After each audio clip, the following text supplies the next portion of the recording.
Il y a aussi une autre raison, un autre détail que peu d'étrangers connaissent, c'est que les noms de famille en Thaïlande sont très récents, très, très récents. C'est seulement en 1913, sous le règne de Rama VI, qu'une loi a obligé chaque famille d'inventer un nom de famille. Avant ça n'existait pas. Donc oui, c'était ça, fallait l'inventer.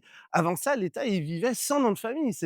On se définissait par son prénom, donc éventuellement accompagné d'un titre ou d'une relation. Donc c'était Pilek, qui veut dire donc grand frère Lek, ou alors Madeng. Madeng, c'est maman rouge. Si je traduis, ça fait un peu bizarre.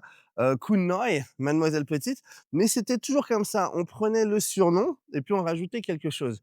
Du coup, en 1913, quand la loi est passée, bah, chaque famille devait créer, son propre patronyme et il devait être unique. C'est-à-dire, il n'était hors de question de reprendre le nom à la mode que la famille d'à côté avait fait.